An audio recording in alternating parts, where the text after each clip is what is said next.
বাংলাদেশ জাতীয়তাবাদী দল বিএনপির প্রতিষ্ঠাতা ও সাবেক রাষ্ট্রপতি জিয়াউর রহমানের ৪৫তম শাহাদাত বার্ষিকীতে ইটালির মিলানস্থ তাজমহল রেস্তোরাঁয় আলোচনা সভা ও দোয়া মাহফিল করেছে বাংলাদেশ জাতীয়তাবাদী যুবদল মিলান লোম্বার্দিয়া ইটালির উদ্যোগে।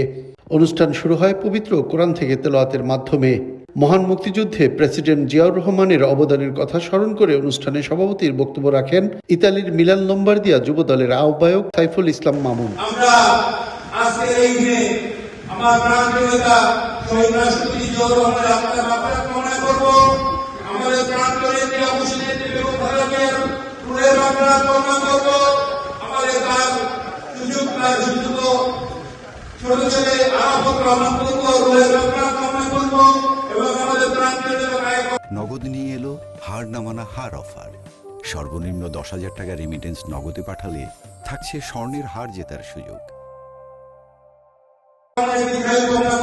সদস্য সচিব সাইদুর রহমান খান ও যুগ্ম আহ্বায়ক শেখ শাহ আলমের যৌথ পরিচালনায় অতিথি হিসেবে বক্তব্য রাখেন মিলান লোম্বার্দিয়া বিএনপির সাবেক সাধারণ সম্পাদক সরদার আসাদুজ্জামান রিপন, ইতালি বিএনপির সাবেক উপদেষ্টা মাহবুব রহমান সেলিম। জিয়াউর রহমান ক্ষমতা আসার পরে মানুষের ভালোবাসায় বেশিরভাগ কাজ শেষ করেছেন, কিন্তু জিয়াউর রহমান থাকলে আমরা আজকে দেশে সমৃদ্ধ হতাম। মিশনের শহীদ রাষ্ট্রপতি জিয়াউর রহমানের মৃত্যুবার্ষিকী বাংলাদেশ জাতীয় দল মিলান শাখা।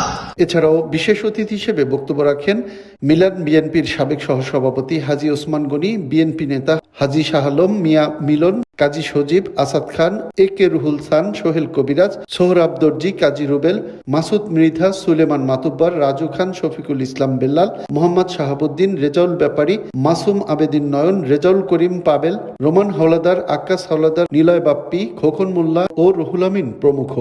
শেষে মরহুমের বিদেহী আত্মার মাগফিরাত কামনায় করা হয় বিশেষ দোয়া ও মোনাজাত। মাহফিলে স্থানীয় বিএনপি, যুবদল ও স্বেচ্ছাসেবক দলের নেতাকর্মী ছাড়াও সাধারণ প্রবাসী বাংলাদেশিরা অংশগ্রহণ করেন।